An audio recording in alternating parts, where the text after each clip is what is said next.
They expect a crown for showing up, but sometimes showing up is all they do. Because with avoidance, even the smallest gesture gets wrapped in layers of meaning, not for you, but for them. They often contribute the least, yet present it as though they've crossed oceans. A simple text, a neutral check in, a brief moment of presence. Suddenly, it becomes this grand emotional effort in their narrative. Not because the action itself is extraordinary, but because vulnerability feels dangerous to them. So anything that pushes them even slightly out of their emotional comfort zone gets elevated as a monumental step. And you unknowingly get pulled into that distortion. You begin to feel grateful for breadcrumbs because those crumbs arrive with the weight of "this is hard for me," even if they never say the words out loud. Their minimal effort is framed as something effortful, not because it truly is, but because it allows them to avoid going deeper, to avoid offering more, to avoid acknowledging the emotional intimacy that terrifies them. What you're really dealing with is someone who wants recognition without responsibility, someone who wants emotional rewards without emotional risk, someone who wants the comfort of connection without the accountability that comes with it. Their mindset often becomes, "I tried, isn't that enough?" Even when what they call trying is the bare minimum of human connection. They expect praise for moments that are basic in healthy relationships: consistency, presence, follow through. But to them, those things feel like they're giving up control, stepping into vulnerability, or allowing someone too close. And so instead of expanding their capacity, they inflate the value of their minimal effort to avoid having to give anything more. This is why avoidants become defensive when their effort is questioned. To them, they've already done something that felt risky. They've already pushed the boundary of their emotional comfort. They don't realize that from your side, it barely registers. They see themselves as giving more than they ever have, while you see them as giving less than they should. And that mismatch creates the silent tension between you, the tension where you're starving for effort and they're convinced they've served a feast. But the truth is simple: showing up isn't the same as participating. Presence isn't the same as investment, and emotional crumbs are not a meal, no matter how beautifully they're presented. Avoidance wants special treatment because in their world, the internal struggle is bigger than the external action. The battle they fight within themselves feels massive, even when the behavior that emerges looks small. And unless you understand that dynamic, you end up lowering your standards to match their threshold for discomfort. Yet here's the deeper truth: you deserve someone whose effort doesn't need to be magnified to matter. Someone who doesn't treat consistency like a rare royal gift. Someone who understands that showing up is the beginning, not the grand finale. Avoidance may expect a crown for their minimal effort, but you don't have to bow to it. When they invest little, they demand a lot, emotionally, mentally, even spiritually. Because with avoidance, the imbalance isn't just in behavior, it's in the emotional math they use. The tiniest effort from their side gets magnified in their mind as something meaningful, something heavy, something they believe should be met with gratitude.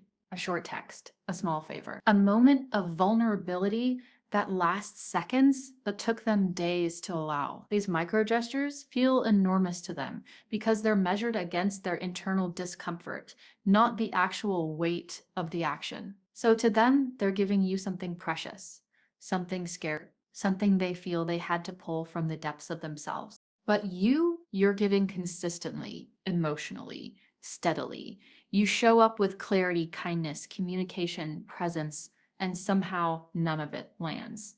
Your effort becomes the background noise of the connection, expected, reliable, predictable. It becomes invisible because avoidance subconsciously assume your emotional labor is endless. They rely on your understanding, your patience, your empathy, your willingness to carry the parts of the relationship they refuse to touch.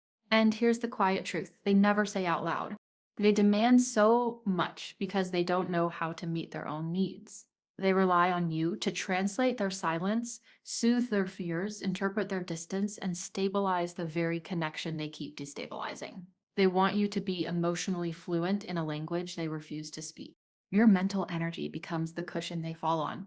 Your emotional consistency becomes their safety net. Your spiritual strength becomes their grounding. And somehow, all of that becomes expected, while their half step toward you becomes worthy of celebration.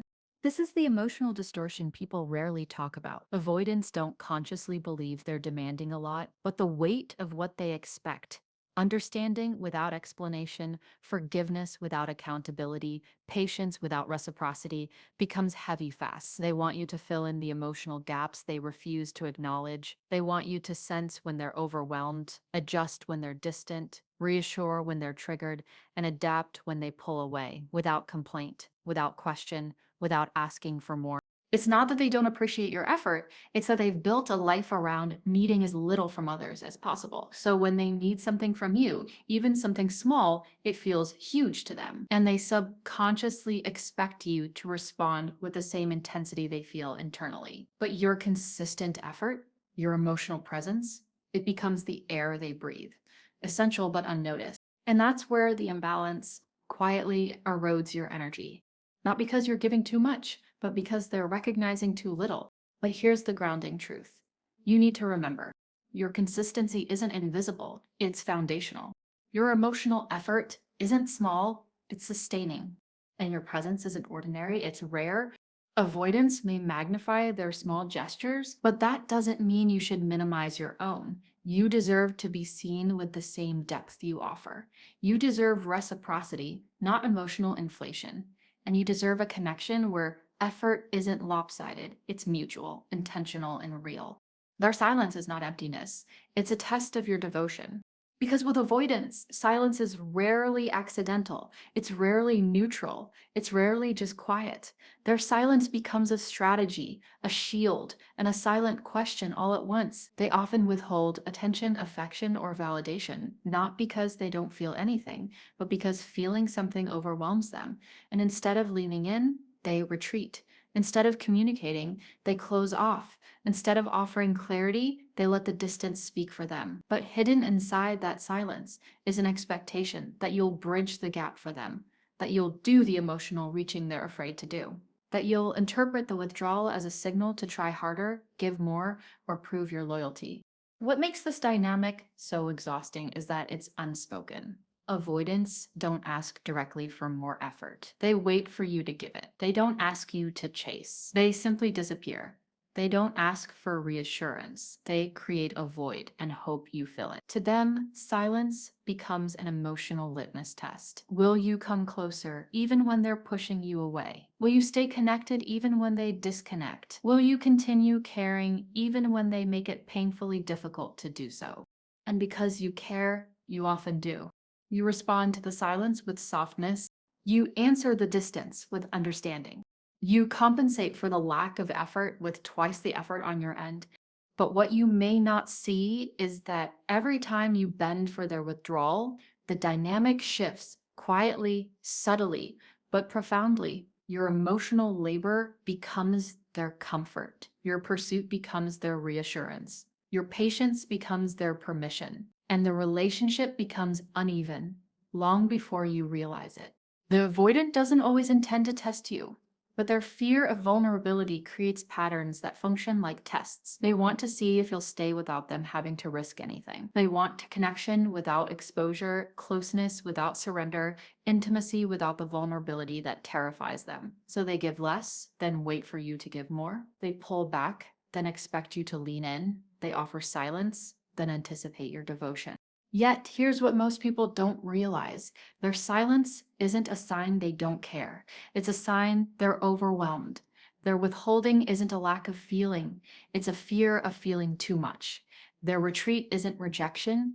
It's self-protection disguised as indifference. But understanding this doesn't make it any less draining for you, because while they test your devotion, they rarely question their own. While they wait for reassurance, they rarely provide it. While they withdraw, they rarely consider how deeply you feel the distance. And so the emotional weight falls. You become the one maintaining the connection. You become the one navigating the silence. You become the one proving the devotion they never have to verbalize. But here's the truth you must hold on to. Your devotion should never be something you have to prove through pain, silence, or emotional imbalance. Your worth doesn't rise or fall depending on how well you endure someone's distance. Avoidance may test your loyalty with silence, But you deserve a love that speaks, shows up, and meets you with equal energy. They call it personal space. You feel it as emotional labor. Because when an avoidant says they need space, it rarely feels like a simple request. It feels like a shift, a subtle withdrawal that asks you to adjust, adapt, and absorb the emotional impact of their distance. Their boundaries are real, yes, but sometimes those boundaries disguise something softer, quieter, and harder to name: emotional laziness. Not laziness in the careless sense, but in the self protective way that avoids intimacy because it feels like too much work. What they label as space often becomes a shield, and you're left doing the invisible labor of holding the connection together while respecting a distance you never asked for. Avoidants want the freedom to step back whenever emotions feel overwhelming. They want the freedom to disengage without consequences. They want the freedom to choose when they're available and when they're not. And yet, they still crave the emotional rewards of being in a connection, the comfort of your understanding, the reassurance of your presence, the warmth of your loyalty. They want to feel loved without feeling obligated. They want closeness without the pressure of consistency. They want a bond that stretches but never snaps, no matter how far they pull away. And that's where you begin to feel the emotional labor seep in, because you're the one translating their distance. You're the one soothing yourself through their silence. You're the one adjusting your expectations around their lack of effort. While they enjoy the relief of space, you carry the weight of uncertainty. While they recharge, you wrestle with confusion. While they take emotional shortcuts, you're the one taking the long road, patiently trying to understand what they won't say, trying to maintain connection without crowding them, trying to honor their needs while quietly silencing your own. Their boundaries become your responsibility. Their triggers become your navigation map. Their avoidance becomes your emotional puzzle. And in their eyes, this feels balanced because in their inner world, needing space is survival. They don't see the toll it takes on you, the overthinking, the self-blame, the tiptoeing around their emotional thresholds. To them, pulling back is protection. To you, it's pressure. But here's the twist most people don't see. Avoidants aren't trying to exploit you. They're trying to protect themselves from emotional intensity they never learned to handle. They want freedom, not because they don't care, but because caring overwhelms them. They crave emotional rewards because love feels safe when you're the one receiving, not giving. They aren't lazy in intention, but the effect can feel that way because you end up carrying the weight they can't hold. And this creates a silent imbalance. They get the comfort of your emotional stability. You get the responsibility of managing theirs. They get space. You get anxiety. They get freedom. You get the work of keeping the connection intact. But here's the truth you must remember: love shouldn't feel like a job. Boundaries shouldn't become burdens. And someone's need for space shouldn't cost you your peace. Avoidance may call it personal space, but you deserve a connection where space doesn't come at the price of your emotional well being. Apologies come wrapped in excuses, not actions. Because with avoidance, saying sorry rarely looks like true accountability. It often comes hidden inside explanations, justifications, or emotional detours that protect them from feeling exposed. When confronted, avoidants rarely fully own up, not because they don't understand what hurt you, but because taking responsibility requires vulnerability. And vulnerability is the very thing their nervous system is wired to escape. So instead of offering a clean, direct apology, they offer a softened version, something that sounds like understanding but never quite reaches accountability. They'll say, "I didn't mean it like that," instead of "I see how it hurt you." They'll say, "I was stressed," instead of "I should have handled that better." They'll say, "I'm just going through a lot," instead of "I take responsibility." In their world, explanation feels like enough. To them, giving context seems equivalent to repairing the damage. But to you, the effect is the same. The apology never lands.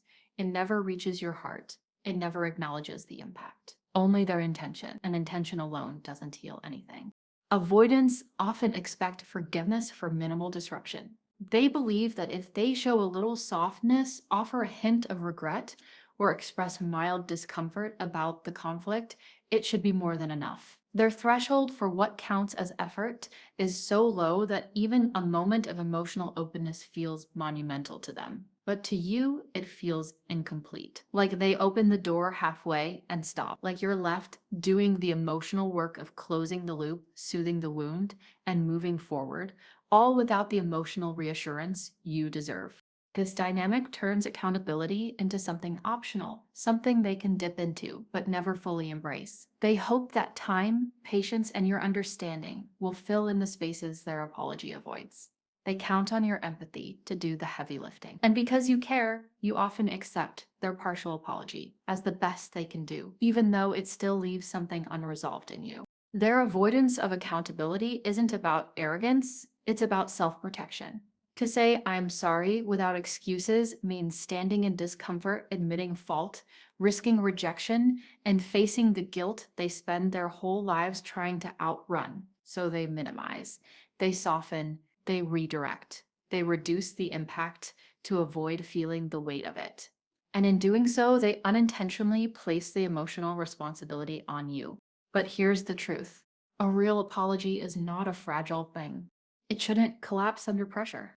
It shouldn't require a translation. It shouldn't make the hurt person work harder to feel heard.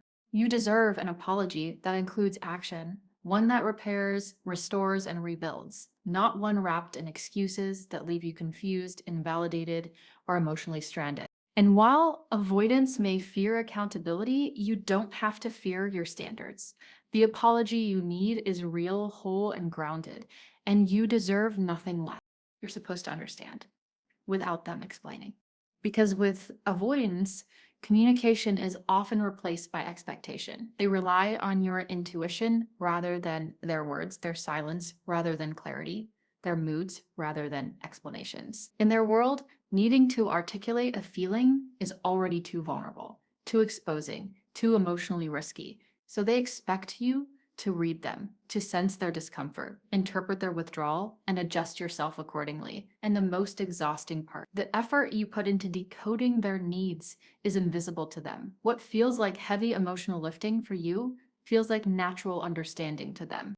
Avoidants often grew up in environments where expressing needs didn't feel safe or useful. So now, as adults, they move through relationships hoping someone will just get it without having to open the parts of themselves that still feel tender or unprotected. They don't tell you what they need, they assume you'll figure it out. They don't articulate their fears, they hope you'll soothe them anyway. They don't communicate their triggers. They expect you to avoid them instinctively. And when you inevitably misread something, not out of carelessness, but because you're human, it can create distance, tension, or disappointment. They never explain. You become the emotional translator of a language they refuse to speak. You read their tone. You monitor their silence. You interpret their avoidance. You adjust to their moods like weather patterns shifting, unpredictable, unspoken. And this is the invisible labor no one sees: the emotional vigilance, the constant attunement, the mental scanning of what they feel but never say.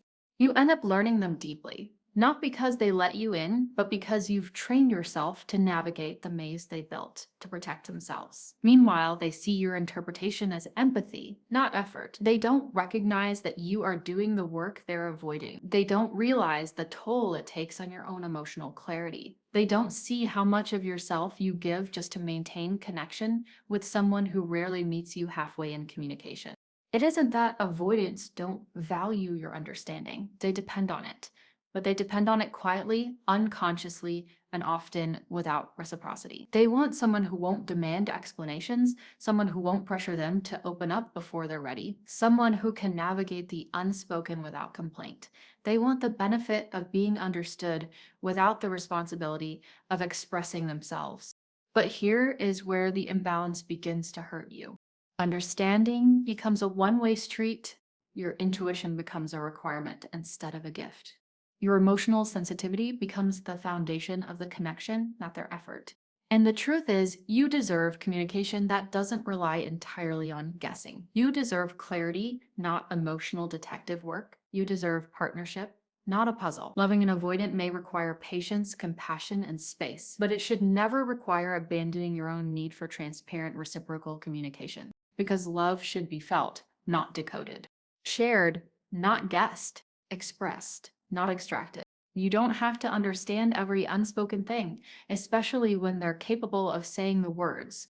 When they finally step up, it's celebrated as if it's a gift, not a responsibility. Because with avoidance, moments of effort are so rare, so unexpected, that when they finally show up consistently, even briefly, it feels monumental. They often present their rare, consistent moments as special effort, something extraordinary, something that deserves applause. And because you've been surviving on emotional scraps, those small acts suddenly feel big. Their presence feels like progress. Their consistency feels like commitment. Their temporary stability feels like a breakthrough. But here's the complicated truth. These moments aren't gifts, they're responsibilities. Basic relationship behaviors become inflated because the avoidant rarely performs them, and you've learned to celebrate the bare minimum because anything above silence feels like a miracle. When they finally lean in, even just a little, it sparks hope. You think maybe they're changing, maybe they're opening up, maybe they're finally meeting me halfway. And for a moment, you breathe easier. You stop overthinking. You let yourself feel closer. But that relief doesn't come from their consistency. It comes from the exhaustion of carrying the connection alone for so long. And that's where the dynamic shifts into imbalance. Their small effort becomes huge. Your huge effort becomes normal. And suddenly you're overcompensating, giving more, trying harder, nurturing the connection because you don't want to lose the tiny bit of closeness they finally offered. Meanwhile, they maintain distance, not maliciously, but habitually. Distancing is comfortable. Consistency is foreign. Intimacy is overwhelming. So, the moment they step up, they also expect emotional credit, gratitude, softness, understanding. They expect you to adjust, to validate, to offer appreciation for something that should be natural, not rare. And because their effort feels precious, you may end up giving that validation freely. Even though it reinforces the imbalance, you praise them for things they should simply do as a partner. This becomes the emotional seesaw of avoidant dynamics. You give steadily, they give occasionally. You feel grateful for the occasional. They feel overwhelmed by the steady. Their rare effort becomes your emotional fuel, while your consistent effort becomes the background music. They don't realize how much you carry, how much you hold, how much you stabilize because they've normalized your reliability. But their inconsistency, it never stops feeling unpredictable, meaningful, impactful. And this leads to the quiet, dangerous pattern. You lower your expectations, you stretch your patience, you shrink your needs, just to maintain the connection without triggering the retreat. But here's what you need to remember. Someone showing up isn't a luxury, it's the foundation of connection. Consistency isn't a favor, it's the minimum. Effort shouldn't feel like a blessing, it should feel mutual. Avoidance may present their moments of presence as rare gifts, but you don't have to decorate their basics with gratitude. You're not asking for too much, they're offering too little, and you deserve someone who sees effort not as a mountain they occasionally climb, but as a shared responsibility they show up for every day. Loving an avoidant doesn't mean lowering your standards, it means seeing their bare minimum for what it is. Because when you care for someone who fears closeness, it's easy to slowly, quietly, unintentionally shrink yourself, to soften your needs, to adjust your expectations, to normalize emotional imbalance, as if it's the natural cost of loving them. You start to believe that their hesitation is depth, that their distance is complexity, that their crumbs are connection. You start praising their minimal effort because it feels like progress, not realizing how far you've drifted from your own standards. But loving an avoidant shouldn't require self-abandonment. It shouldn't require diminishing your emotional needs. It shouldn't require celebrating the basics as though they're blessings. Because when their bare minimum becomes your emotional maximum, you lose sight of what you actually deserve. Reciprocity, consistency, communication, presence. The things that make a relationship feel safe, not fragile, grounded, not unpredictable. Avoidants have their patterns: fear of intimacy, fear of vulnerability, fear of depending on anyone. And those patterns explain their behavior, but they don't excuse it. Understanding them is compassionate. Reducing yourself to accommodate those patterns is not. There is a quiet line between empathy and self-sacrifice. And avoidant dynamics can blur that line until you forget that you too deserve emotional nourishment. So here's the gentle truth. Your effort deserves recognition. Your consistency deserves appreciation. Your emotional clarity deserves a partner who meets you, not someone you're constantly reaching toward. Yes, avoidants struggle. Yes, their emotional walls come from wounds, not cruelty. Yes, they care more deeply than they show, but caring and contributing are not the same. Wanting connection and sustaining connection are not the same. Love that hides behind fear remains incomplete until both people show up fully. You can understand their wounds without carrying the relationship on your back. You can honor their pace without abandoning your own needs. You can hold space for their healing without shrinking your standards to match their comfort zone. Because real love, healthy love, holds two truths at once. I see your struggles, and I still deserve more than your occasional effort. Loving an avoidant is not about being endlessly patient. It's about staying rooted in self-respect while navigating their fears. It's about saying, I understand why closeness scares you, but I won't let that fear redefine what I'm worthy of. It's about recognizing that your empathy is a strength, not a tool for tolerating imbalance. The deeper message is this: you don't need to harden your heart to protect it from an avoidant. You just need to stop minimizing your needs to protect theirs. Clarity is not pressure. Boundaries are not ultimatums. Standards are not punishments. They are simply the truth of what you deserve. Loving an avoidant may require compassion, patience, and understanding, but it should never require losing the fullness of who you are. See their bare minimum for what it is, not what you hope it might become. And never forget, your heart deserves someone who meets your effort with equal depth, not someone who asks you to shrink to fit their fears.